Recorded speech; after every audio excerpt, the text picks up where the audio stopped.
Olá! A Câmara dos Deputados investiga denúncias de que a Lei Rouanet, o principal instrumento de financiamento da cultura no país, tem sido usada para fins que nada têm de artísticos. Mas o debate não tem ficado só no caso de polícia. A CPI tem recebido artistas e produtores culturais que também não estão satisfeitos com o modelo atual. Burocracia, centralização, concentração, essas palavras são ouvidas com frequência da classe artística e já chegaram ao Ministério da Cultura. O novo ministro, o deputado Roberto Freire, do PPS de São Paulo, disse em sua primeira entrevista após a indicação para o cargo que é preciso mudar a lei para levar o financiamento da cultura para todas as regiões do país. E o Expressão Nacional se une a essa busca de soluções que evitem os desvios e ajudem a cultura nacional. E para essa missão, nós reunimos o relator da CPI, da Lei Rouanet, deputado Domingos Sávio, do PSDB de Minas Gerais, o advogado, autor do livro Guia do Incentivo à Cultura, Fábio de Sá Sesnick, o deputado Chico D'Angelo, do PT do Rio de Janeiro, integrante da CPI, e a socióloga, produtora e consultora cultural, proprietária da Cavantan Projetos Culturais, Sônia Cristina Cavantan. Eu gostaria de começar perguntando para o senhor deputado, o senhor como relator da CPI, quais as primeiras impressões que os deputados tiveram agora? No início, parecia que tinha um clima mais de suspeita generalizada. A CPI já localizou assim, o foco da investigação? Como é que o senhor está sentindo o trabalho? Bom, quero inicialmente cumprimentá-la também, a todos os meus colegas aqui convidados e a todos que nos acompanham. É fato que num primeiro momento percebemos os ânimos até, eu diria, um pouco exaltados. Essa CPI, ela trata de algo extremamente caro a todos nós, a cultura, e obviamente a cultura tem o seu desdobramento em vários aspectos, em várias manifestações, envolve expressões nacionais, né? Sem ser redundante com o nosso programa, mas envolve sim grandes referências da cultura, mas ao mesmo tempo ela se iniciou num momento tenso do Congresso, logo após o impeachment, não vamos ignorar esse fato, e ela poderia estar contaminada por isso, não fosse o bom senso que acabou reinando no entendimento suprapartidário de que nós temos um dever muito claro. Primeiro, o dever constitucional de que uma CPI deve investigar o objeto ao qual ela se propõe ao ser criada.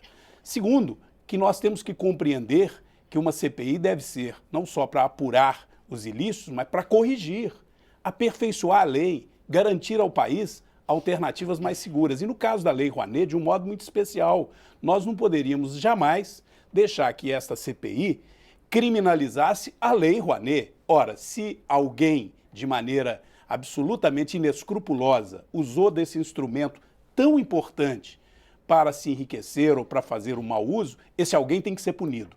E a lei tem que ser preservada e aprimorada. É nessa linha que nós estamos trabalhando nesse momento. Deputado Chico D'Angelo, como é que o senhor avalia os trabalhos até agora?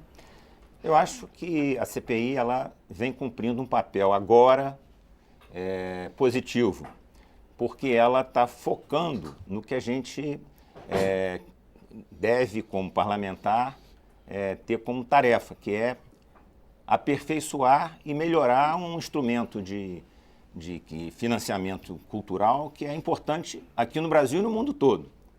Mas ela realmente começou com um viés muito persecutório, sim. Acho que ela deu início ainda antes do impeachment, a proposta da criação da CPI, e ela se instalou já depois do impeachment. Então tinha um componente aí muito importante de meio que preconceito com o setor artístico, já que o mundo artístico, antes do impeachment e agora também, vem cumprindo um papel de resistência democrática muito grande, em todo o Brasil, nas ocupações, em vários espaços culturais, shows, cinemas. Então eu acho que a CPI, que começou um pouco meio que numa visão meio que talvez de rebater essa resistência democrática do mundo cultural brasileiro, ela agora foca, como bem disse o Caetano Veloso numa entrevista no Caderno B do Globo semana passada, que nenhum artista tem medo de investigar a Lei Rouanet, até porque agora nós vamos punir os poucos que cometeram equívocos, fraudes numa lei que tem uma função importante, que precisa ser aperfeiçoada, é importante que se diga isso. Ela tem, do ponto de vista de formatação, equívocos, como, por exemplo, a concentração. A Lei Rouanet precisa ter uma formatação mais que cubra o Brasil como um todo. Ela concentra muito o seu financiamento na região sudeste, que inclusive é a minha região do país. Por exemplo, o norte e nordeste, em todo o período, desde 93, tem o mesmo volume de financiamento que o Sudeste tem só em 2015, isso mostrando que há uma disparidade muito grande de financiamento. A gente quer discutir mais um pouco essa questão da descentralização, mas eu queria saber dos nossos especialistas que trabalham exatamente com isso, né, de ensinar como usar a lei. Como é que vocês veem essa questão do desvio, do mau uso da lei? Fábio, olha, por favor. Eu acho que assim, aqueles que desviam, eles não atuam só na Lei Rouanet, né? Eles atuam em todos os programas do país, né? Então,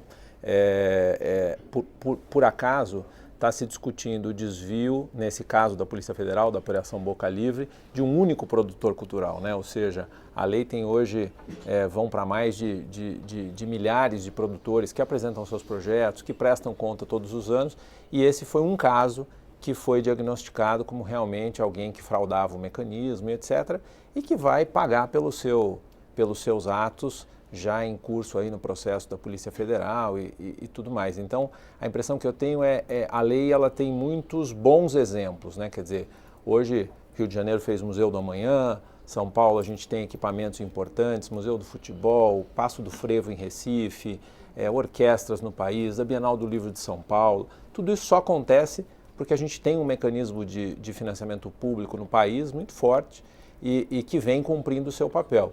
Naturalmente que eu também defendo, como os deputados aqui, de que esse processo dela estar vindo agora a ter a atenção de uma CPI e tal, possa fazer com que fez, por exemplo, a CPI das ONGs, né? Que a gente possa... A CPI das ONGs resultou no marco regulatório das organizações da sociedade civil, que foi um processo muito saudável para as entidades do terceiro setor. Então, eu quero acreditar que a Lei Rouanet, com essa CPI, possa ter, na verdade, uma contribuição como resultado que realmente melhore aquilo que ainda não está 100% adequado e a gente tenha uma lei mais forte que possa fazer ainda muitos outros equipamentos e que possa atender boas pessoas.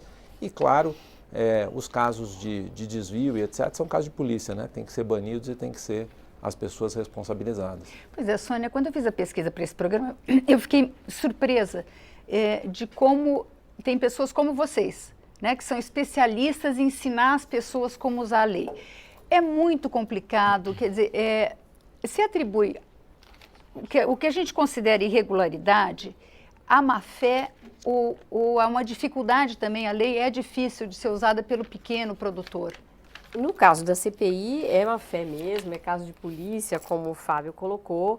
Agora, existem equívocos muitas vezes na utilização, que esses, a partir do momento da prestação de contas, quando essa prestação é analisada, o Ministério solicita um esclarecimento, é apresentada uma diligência ao proponente para que ele esclareça, corrija eventuais problemas, e quando ele realmente errou, ele também tem que devolver o dinheiro corrigido à União. Então, assim, existe uma punição para casos onde também não é um crime total, quer dizer, equívocos.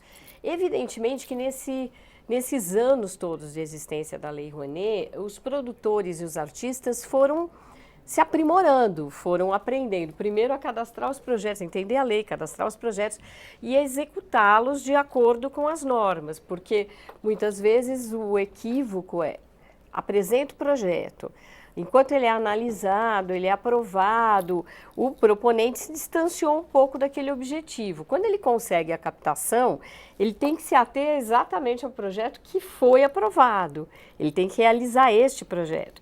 Então, muito mais no passado do que hoje, existiam dificuldades sim, principalmente para o proponente artista, muitas vezes com uma pequena estrutura ou até mesmo uma instituição cultural de menor porte, realizar. Hoje, eu acho que esse caminho, acho que o Fábio concorda, já passamos uma grande etapa deste caminho. Então, são poucos os proponentes que não têm nenhuma familiaridade com o mecanismo, mesmo em estados onde não se capta tantos recursos, onde não se executam muitos projetos, já existe um know-how para apresentar o projeto, pelo menos, né? Mas tem muita gente trabalhando nessa área, com certeza.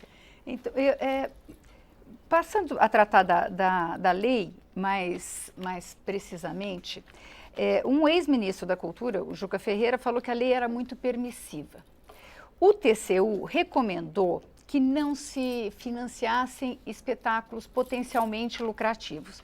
A gente tem casos que, bom, é de conhecimento público, então não tem por que não dizer. O Bradesco financia o Cirque du Soleil, que cobra ingressos exorbitantes. É um espetáculo maravilhoso, mas é muito caro e é lucrativo, mas deve ser muito lucrativo, né? Muito. O Disney on Ice, são espetáculos que de cultural eu não sei se tem quer dizer, o Disney on Ice não tem exatamente um conteúdo cultural. Como é que os senhores veem essa questão? Olha, eu acho que você toca numa questão crucial, mas antes eu aprofundo um pouquinho mais no que nós temos no aspecto de investigar e punir. Porque o professor Dr. Fábio colocou com muita propriedade, nós temos uma lei importantíssima que gerou e gera uma série de benefícios para a cultura brasileira, mas nós não podemos cometer a ilusão de achar que se trata de uma quadrilha ou um indivíduo. A bem da verdade, o Grupo Bellini é o ponto crucial. Deu origem aí à Operação Boca Livre, fala-se em algo na casa de 100 milhões, pode ser mais, de dinheiro público desviado, criminosamente. Dinheiro que era para fazer uma apresentação de orquestra sinfônica, foi lá financiar o casamento luxuoso do produtor do evento. Um negócio descarado e nojento, e que tem que ser punido e buscar recuperar esse dinheiro, penhorando os bens e, obviamente, buscando outras situações. Por quê?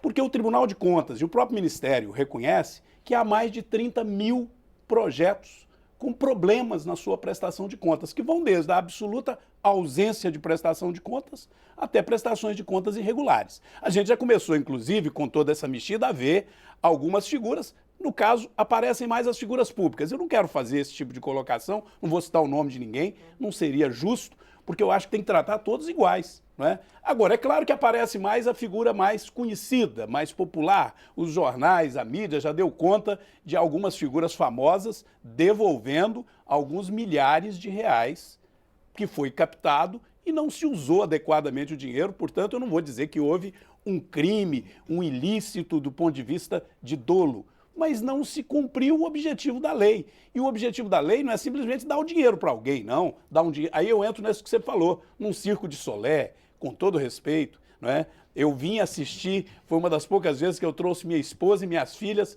para Brasília, nesses já 7 anos de mandato aqui, trabalhando aqui. Raramente a minha família veio. Veio comigo para a gente ir ver o Circo de Solé. Pagamos e pagamos caro, e olhe que a grande maioria do cidadão, né, lá das cidades satélites não podem ir. E tinha lá patrocínio de Lei Rouanet. Ora, isso é uma vergonha. Isso aí é um desvio de finalidade. Então nós temos desde o crime, que já está escancarado com a Polícia Federal em cima, e com um detalhe, hein? Essa turma que roubou esses milhões, não tem ninguém na cadeia nesse momento. Então a CPI tem um papel de não deixar isso aí virar pizza. Nós temos que ir a fundo, porque essas pessoas que roubaram esse dinheiro têm que devolver e têm que pagar pelo crime. E nós temos que apurar esses outros 30 mil processos que não foram prestados contas. Nesse caso, você vai ter, eu acredito, as mais diversas situações. Creio que a maioria seja por falta de esclarecimento, que não seja má-fé, seja burocracia pública, às vezes dificuldade do próprio tipo de elaboração do Ministério para operacionalizar o projeto. Aí entra o nosso papel, punir os culpados e estabelecer uma metodologia operacional que seja mais democrática, mais transparente, que alcance o Brasil todo, que garanta que essa lei vá para a cultura de raiz, para o reinado, para as danças, para o folclore, para o patrimônio histórico e paisagístico, e, é claro, a dança, o cinema, o teatro, a música também. Mas não de quem já é famoso, de quem já ganha milhões, já mora no melhor apartamento do Leblon, e vai ter o dinheiro da Lei Rouanet para financiar o seu show, que ainda vai cobrar ingresso. Ora, aí é brincadeira com o pobre do cidadão brasileiro que não tem acesso, né, a cultura, a Lei Rouanet, para financiar e incentivar a produção cultural e para dar acesso ao povo brasileiro, especialmente aquele que não pode pagar, né, para usufruir da beleza que é a cultura brasileira. Agora, de repente, a Lei Rouanet patrocina 17 milhões para a montagem do Shrek, de uma peça da Disney, com todo respeito à Disney, que é uma maravilha da arte, né, da humanidade, mas nós estamos aí, de certa forma, menosprezando a cultura brasileira, pegando o dinheiro público brasileiro para financiar uma montagem do Shrek, né? Brincadeira isso, coisa de ogro, né? Com relação a com essa questão da fiscalização, voltando, o deputado Isalci nos falou aqui num dos programas que existe a ideia de propor um sistema de informatização, né, para essa prestação de contas. Isso. Eu acho que é importante fazer o registro aqui que existe já aprovado na casa, aqui na Câmara e tramitando no Senado, uma proposta que, de certa forma, aperfeiçoa muito a Lei Rouanet, que é o Procultura, né? Que é importante debater aqui, que vai mais na linha de fortalecer os fundos de cultura dos estados, dos municípios, como eu, por exemplo, que sou da área de saúde, como funciona um pouco o SUS. Você permanece a lei de incentivo, mas você tem uma equidade em relação à verba pública e aos financiamentos do tipo Lei Rouanet. Eu acho que é importante, já que a gente está debatendo a CPI, que tem uma função importante, fazer algumas observações. A CPI ela veio muito à tona, fruto de uma iniciativa, de uma denúncia do Ministério Público ao Ministério em 2011, que a ministra Ana de Holanda tomou a iniciativa de, através de contatos com o Tribunal de Contas, da União, enfim, com todos os órgãos, as instâncias, dar sequência às investigações que depois foram continuadas pela ministra Marta Suplicy e depois pelo ministro Juca Ferreira. Quer dizer, há uma sequência de iniciativas do Ministério com vistas a fazer a punição dos fraudadores. E é importante que a Polícia Federal registrou que essas fraudes elas vêm ocorrendo, essa burla à Lei Rouanet, desde 2001, seja no Ministério, seja na Secretaria de Estado de São Paulo.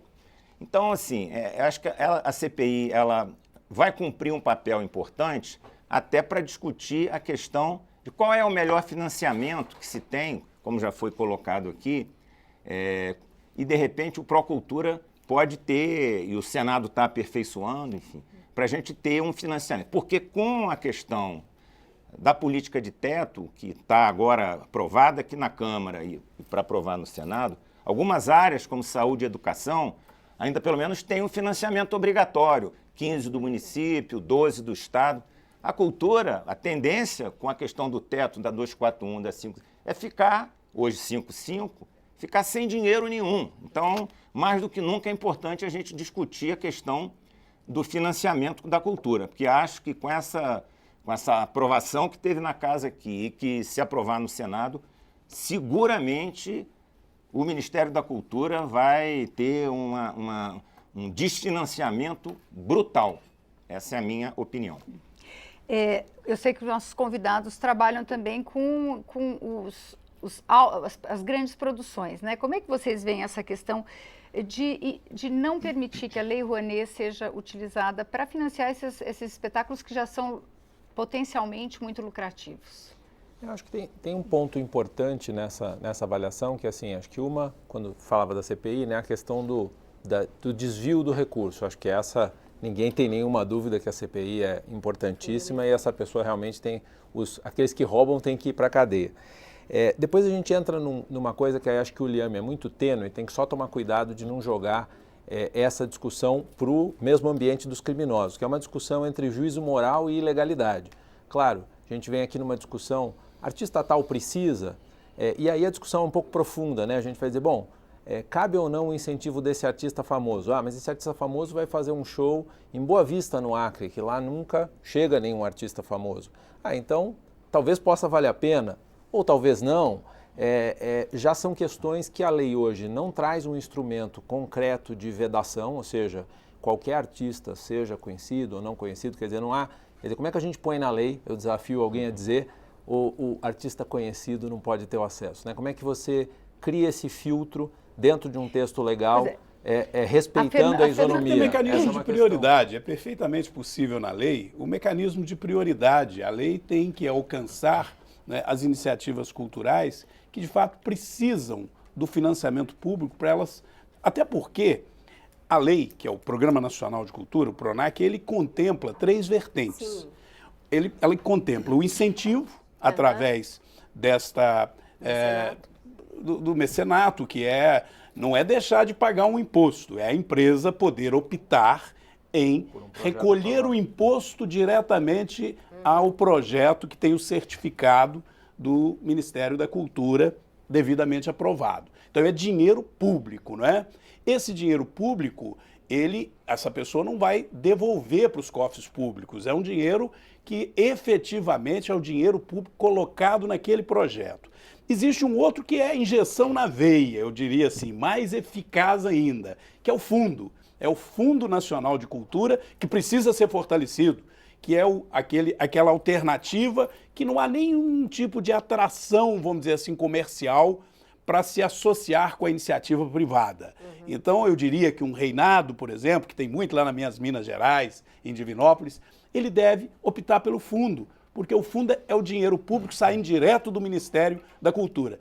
Mas tem também o fundo de investimento, né, que está parado. Este seria muito bem apropriado para esses grandes eventos, esses grandes empreendimentos que são positivos, geram emprego, fortalece, inclusive, a preparação de novos artistas. O Circo de Solé é um nascedouro de novos artistas, né? Então é importante que ele tenha também algum tipo de incentivo, mas sob a forma de financiamento.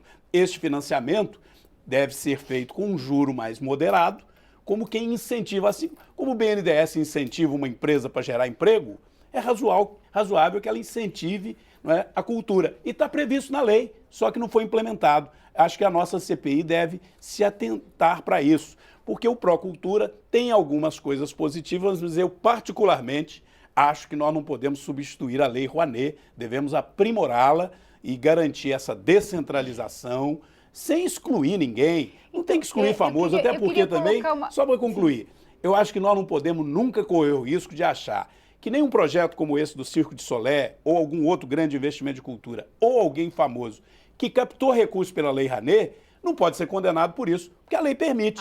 Agora, daqui para frente, eu acho que ela tem que ter preferência. Agora, eu queria que a Sônia comentasse isso.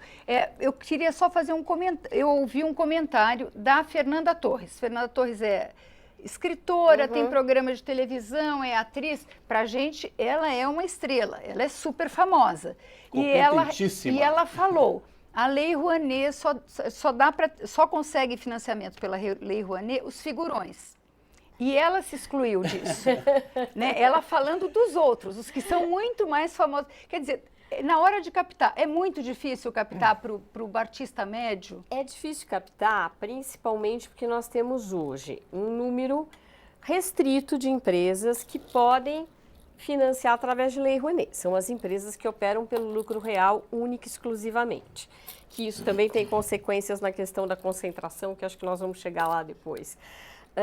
E, na realidade, o artista famoso, não famoso, o museu mais importante, menos importante, toda vez que eles têm projetos, talvez, mais inovadores, mais desafiadores, eles vão sentir dificuldade de captação, até mesmo como de um artista iniciante.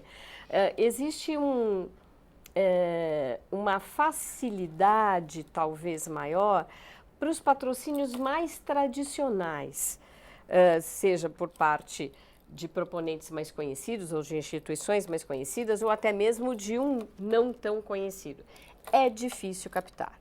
Quer dizer, nós temos que ter um trabalho muito grande de formatação, de elaboração, de explicar o que esse projeto pretende fazer e, obviamente, se as empresas podem, pela lei, que é garantido a elas, ter visibilidade nesses projetos, elas vão escolher projetos que tenham afinidade com a sua linha de comunicação e não única e exclusivamente pelo mérito cultural ou pela democratização ou até mesmo pelo artista que está envolvido no projeto. Então, isto também não pode ser condenado porque a lei permite. Então, hoje, esse sistema é um sistema de venda de patrocínios, né? Quer dizer, na realidade, cada vez menos empresas abrem essa possibilidade. Ao contrário, este ano mesmo nós estamos tendo alguns grupos empresariais onde várias empresas passaram a operar pelo lucro presumido e vão ter menos dinheiro para colocar em Lei Rouanet. Mas o processo é difícil para todos, inclusive para os artistas mais conhecidos. Eu já trabalhei com artistas muito conhecidos de televisão e já ouvimos respostas muito interessantes dos patrocinadores. Tínhamos uma facilidade maior para ser recebidos, mas muitas vezes quem nos atendia falava: mas esse projeto não combina com você, artista. Você não está fazendo uma coisa como você faz na TV, você está querendo fazer uma coisa diferente. Eu tinha expectativa de te patrocinar pelo que eu já conheço da tua trajetória televisiva. Quase fazendo a novela. Exatamente, né? Então, assim, é mais fácil ser recebido, mas não significa que o patrocínio vai ser efetivado. Bom, a gente vai ter que fazer um pequeno intervalo e voltar daqui a pouquinho. Aproveite para mandar sua pergunta ou sugestão pelo 0800 61969, e-mail expressãonacional@câmara.leg.br, pelo Twitter, @xnacional. Até daqui a pouco.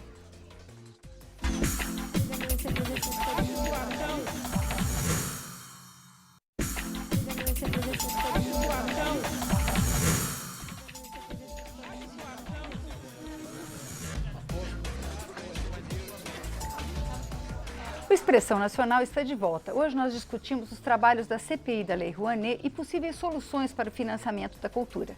Os nossos convidados são o relator da CPI da Lei Rouanet, deputado Domingos Sávio, do PSDB de Minas Gerais, o advogado, autor do livro Guia do Incentivo à Cultura, Fábio de Sá Sesnick, o deputado Chico D'Angelo, do PT do Rio de Janeiro, integrante da CPI, e a socióloga, produtora e consultora cultural, proprietária da Cavantan Projetos Culturais, Sônia Cristina Cavantan.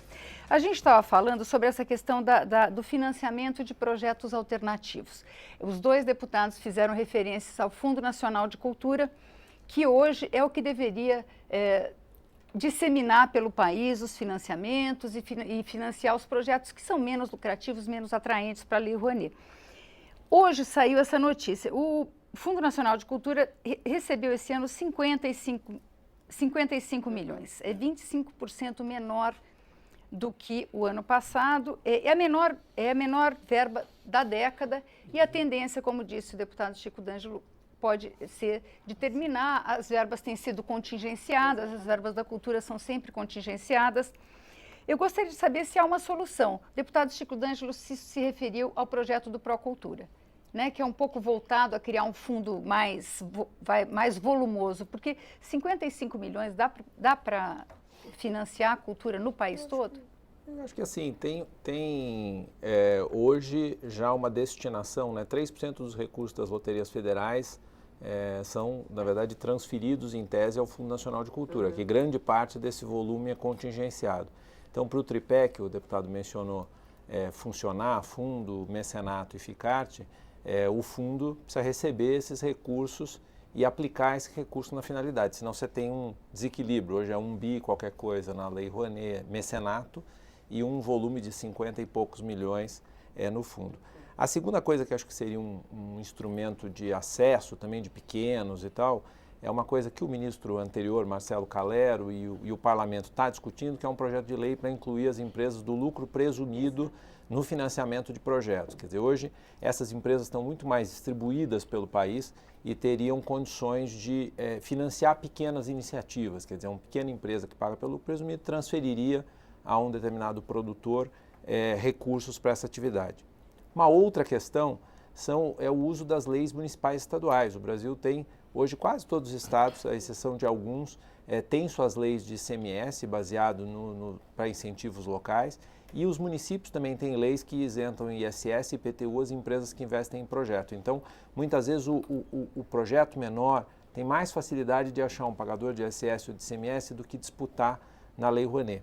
E um outro detalhe, a própria divulgação maior dos instrumentos que a União já tem em outras frentes. Então, por exemplo, hoje, alguém que faça um trabalho, por exemplo, artístico com crianças, pode optar pela Lei Rouanet ou pode optar, por exemplo, pelo Fundo da Criança e do Adolescente, que é um fundo federal, é um mecanismo federal gerido de maneira descentralizada por União, Estados e municípios e que pode, na verdade, transferir recursos na mesma sistemática da Lei Rouanet para determinadas categorias de projeto. E detalhe, não disputando a mesma calha, porque tem 4 de Rouanet e mais um do Fundo da Criança. Idem para o Fundo do Idoso, que dá para fazer a mesma coisa. Então, tem uma miríade de mecanismos e de incentivos que poderiam ser bem ativados para que mais projetos pudessem acesso e que para projetos menores conseguissem acessar esses incentivos. Célio Borba, sua resposta eu acho que está atendida. O Célio Borba de Curitiba, ele perguntou se é possível ter uma lei Rouanet nos municípios. E ele é de Curitiba. Curitiba tem lei Rouanet, tem uma lei Rouanet própria?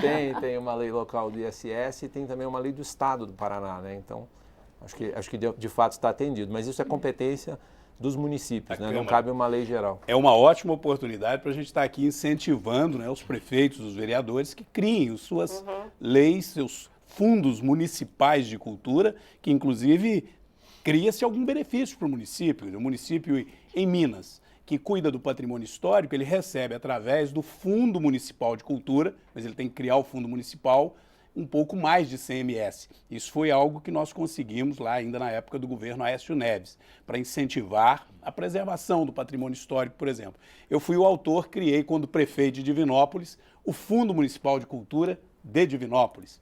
E tive a felicidade de criar o Fundo Estadual de Cultura em Minas Gerais. Então, além de leis de incentivo, podem ter também fundos municipais.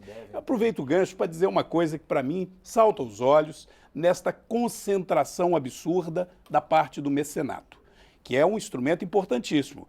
O professor Fábio dizia que 1 bilhão e 200 milhões na parte do incentivo fiscal do mecenato, em que você vai ter que, nas empresas, captar o recurso, e apenas 55 milhões no fundo, que eu chamei de injeção na veia, que é o dinheiro que você capta direto com o governo, sem depender de convencer a empresa a ser parceira.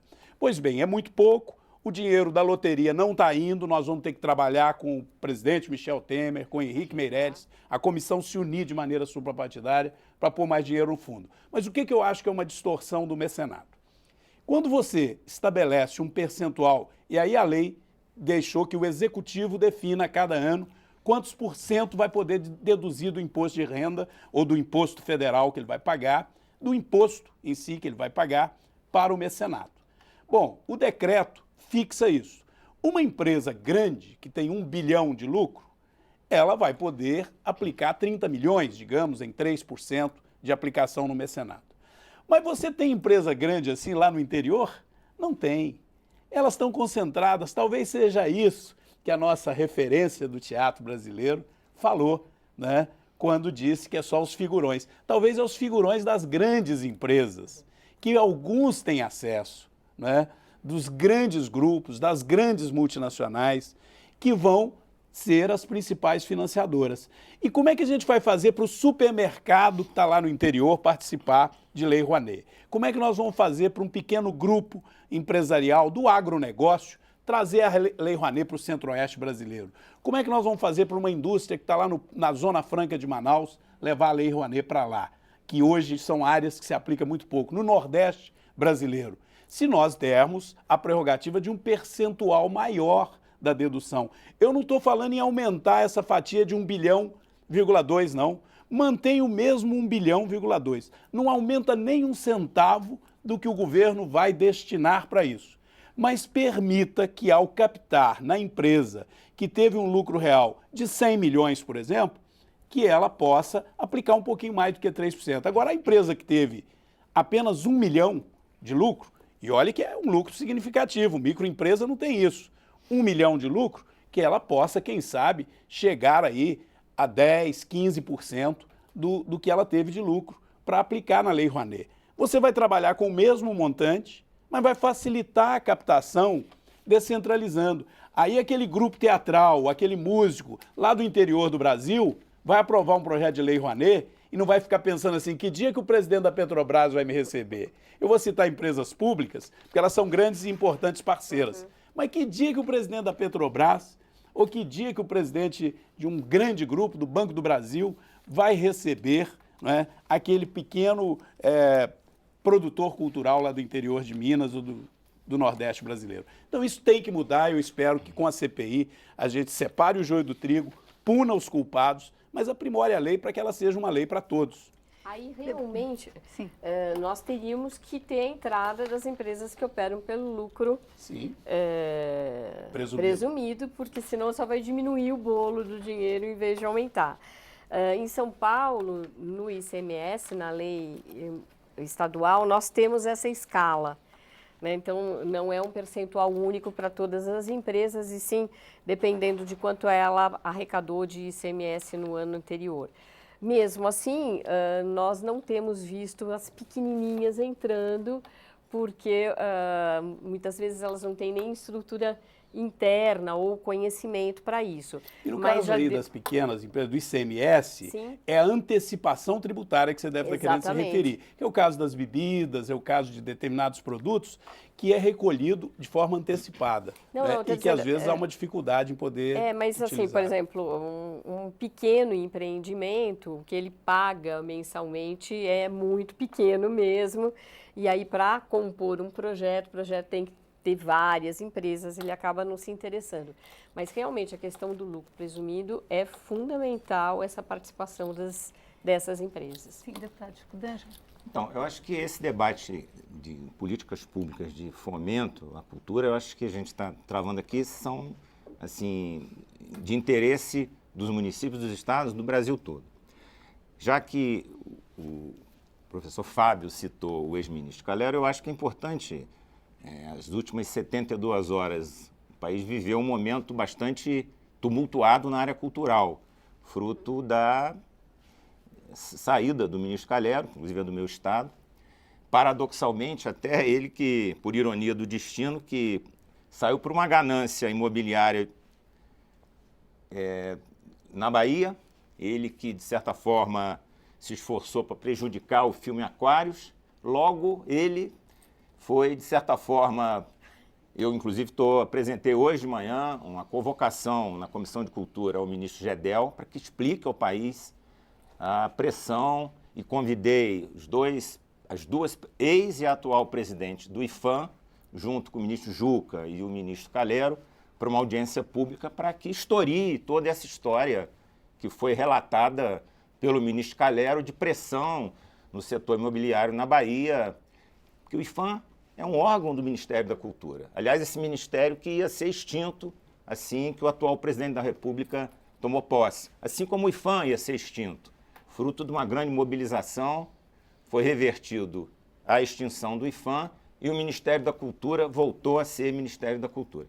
Então é muito importante que nesse debate que diz respeito à área da cultura, estamos discutindo Lei Rouanet, fomento, mas a gente está vivendo um momento grave na área da cultura, que tem a ver com o IFAM, que tem a ver, que eu citei aqui, a questão de um filme que foi, de certa forma, prejudicado por pressões também, e justo esse ministro que caiu por pressão do Gedel, que é um ministro, secretário de governo do presidente da República, que vive no Palácio, e eu acho que é importante também que a gente faça essa observação, que tudo isso tem a ver com a cultura. Essa provavelmente é uma discussão que continua, que a gente pode até fazer outros programas, mas eu vou pegar uma afirmação do novo ministro.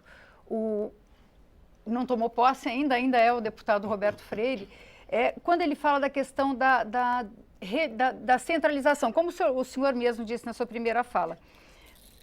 Parece, né, a Sônia me advertiu que existem pouca confiança nos números, não se sabe direito exatamente quanto, mas 2/3, basicamente, do financiamento da Lei Rouanet é direcionada para o Sudeste.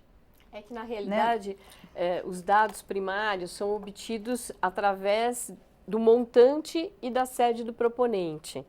Então, uma empresa do Rio de Janeiro pode desenvolver um projeto no Acre.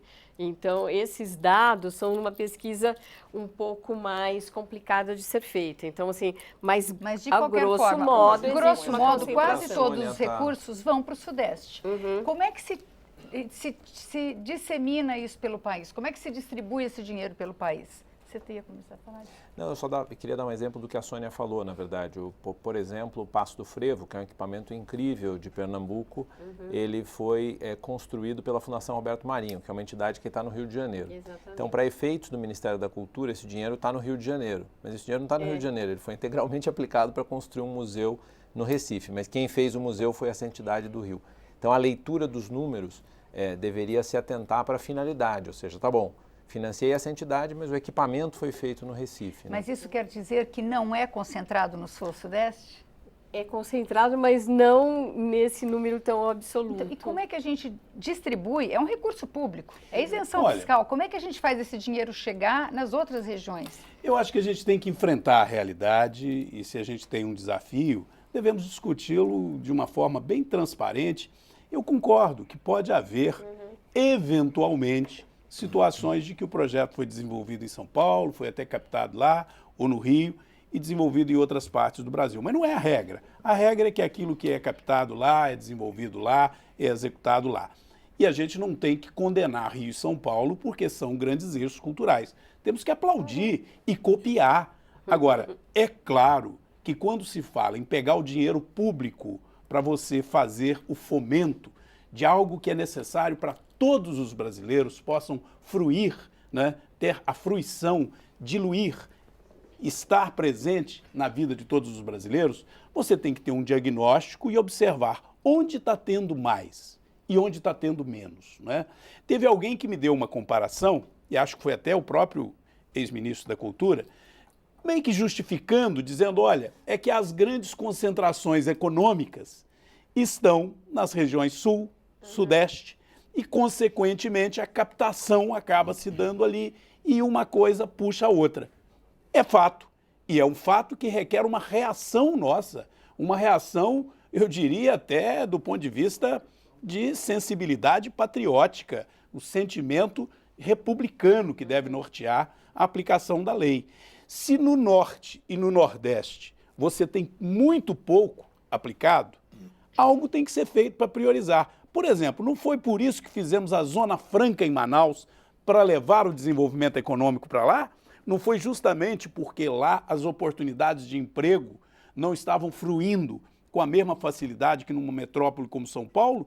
Na cultura, nós temos também que ter na lei alguns mecanismos que protejam essas regiões. E não precisa de só lá no Nordeste, não, mesmo o Centro-Oeste, parte do Sudeste, o Espírito Santo, por exemplo.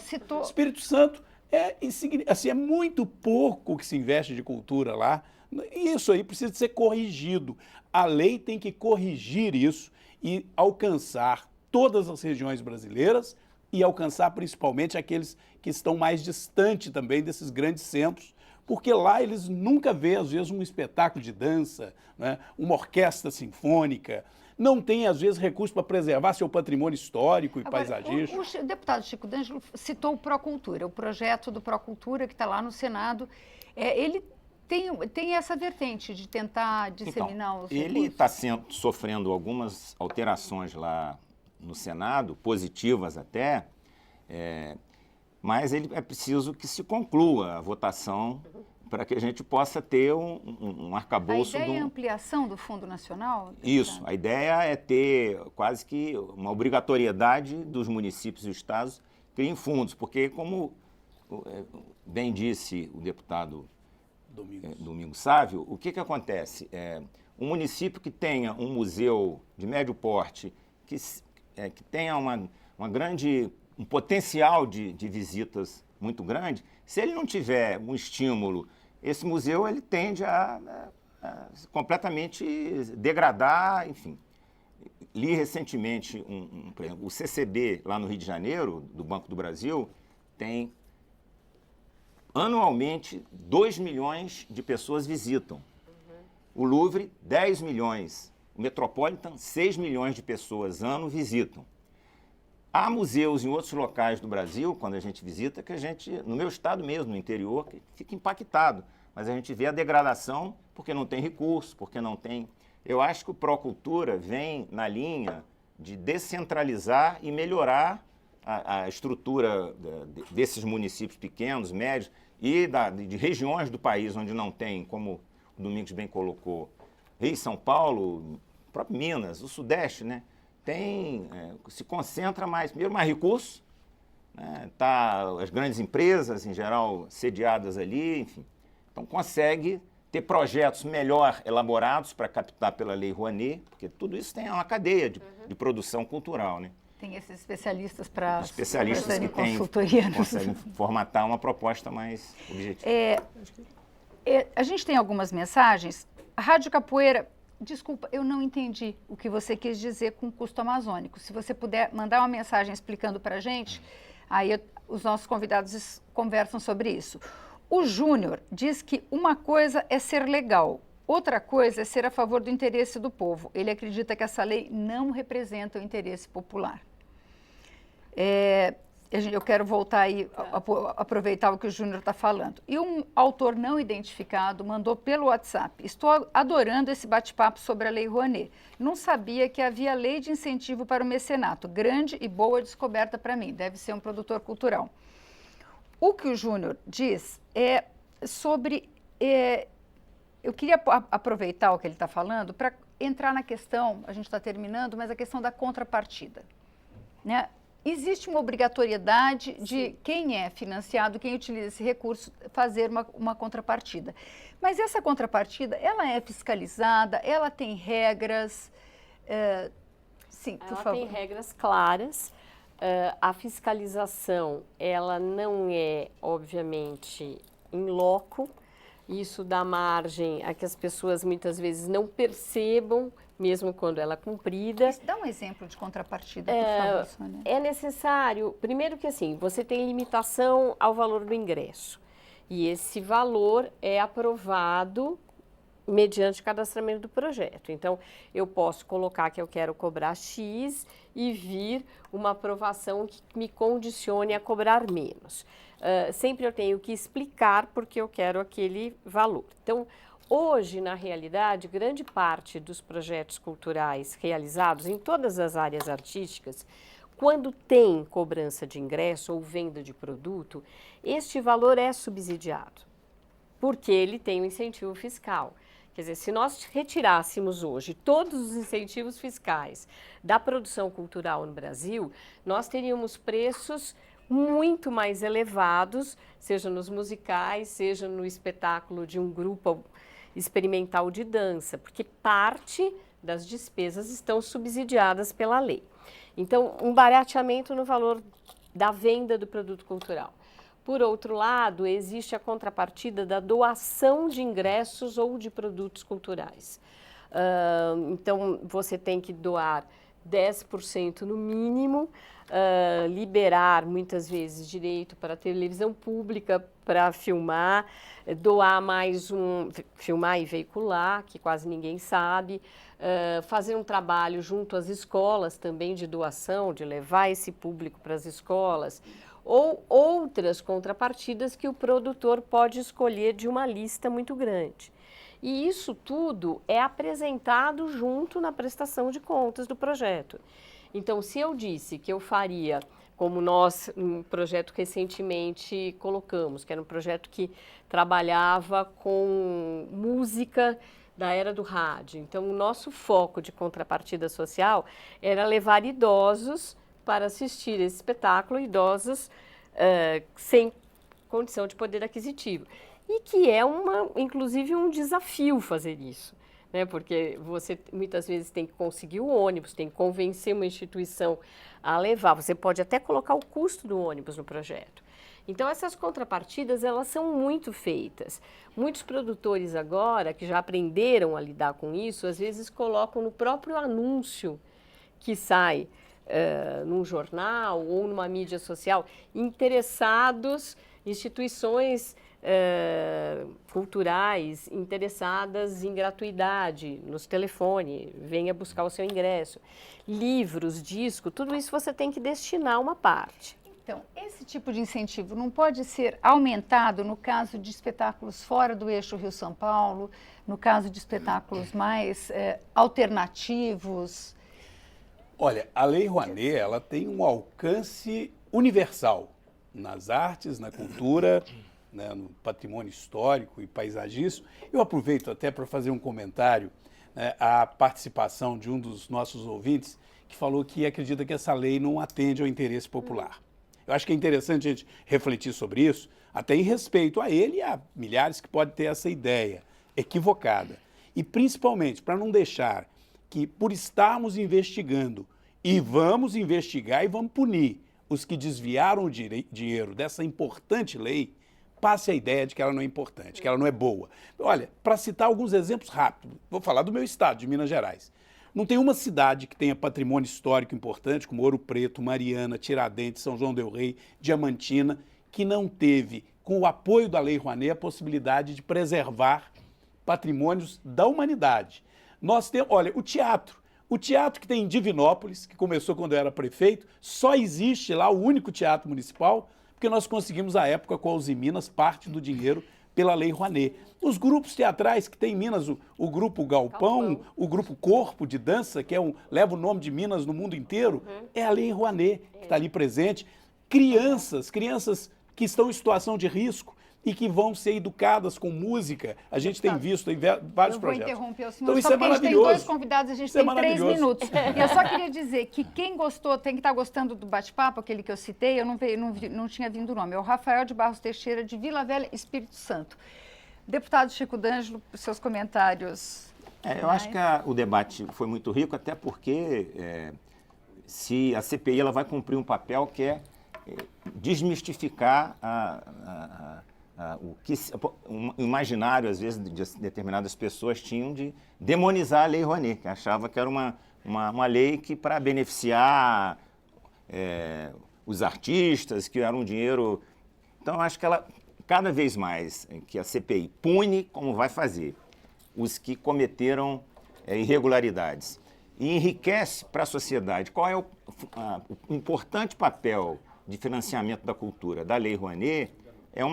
Tenho certeza que será uma conclusão, e o deputado Domingos Salles, que é o relator, certamente vai dar uma contribuição importante na conclusão dessa CPI.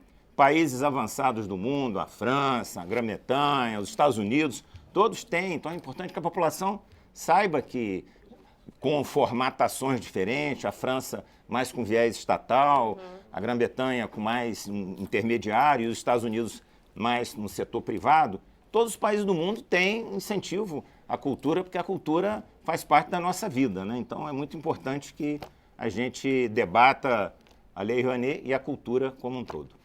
Fábio, por favor. Me ocorreu um dado aqui um pouco para compartilhar. A gente falou muito na Lei Rouanet o financiamento por empresas, né? Mas a gente não lembrou que a Lei Rouanet também permite as pessoas físicas participarem da Lei Rouanet.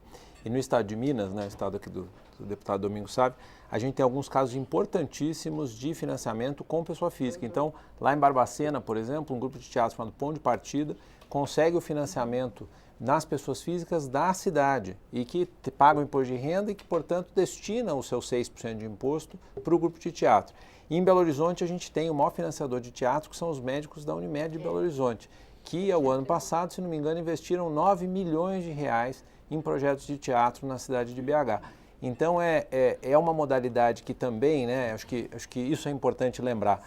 A lei, claro, tem algumas deficiências, mas ela também tem mecanismos que a gente ainda não descobriu que poderia ativar em vários lugares do Brasil, porque pessoa física pagante de imposto de renda, a gente tem inclusive nos estados da região norte, nordeste, que poderiam se mobilizar para aplicar em projetos, pequenos projetos. Então, acho que divulgar a informação e o conhecimento sobre a lei é muito importante para a gente conseguir também que mais pessoas a acessem como deve ser. Sônia. Então, eu queria aproveitar para dizer que realmente essa discussão ela é importantíssima do ponto de vista, eu acho que a lei interessa a todos, porque mesmo às vezes as pessoas não percebendo, essa fruição está chegando a muitos que às vezes não se atentam que aquele projeto que ele está acompanhando ou aquele museu que ele visitou só existe em função do financiamento através de Lei Rouanet. A CPI trouxe isso à tona, muita gente não conhecia, e que do ponto de vista dos artistas, produtores, entidades culturais, a discussão sobre o mecanismo ela é constante. Nós temos agora o Fórum Brasileiro dos Direitos Culturais, que é uma entidade que está reunindo mais de 100 representantes em todo o Brasil. Então, quem quiser continuar acompanhando essa discussão, tem estudos importantes sobre isso. E eu acho que a construção, o aprimoramento desse mecanismo, a construção das transformações, ela é fundamental e só se dará mesmo num conjunto de pessoas com interesse em aumentar a possibilidade de acesso à cultura no Brasil. Muito obrigada, Sônia. Muito obrigada, deputado Chico D'Angelo. Muito obrigada, Fábio Sá. Muito obrigada, deputado Domingos Sávio. O Expressão Nacional termina aqui. Se você quiser rever ou compartilhar este programa, vá à nossa página câmara.leg.br/Expressão Nacional. Nós também estamos no YouTube. Obrigada pela audiência e até a próxima.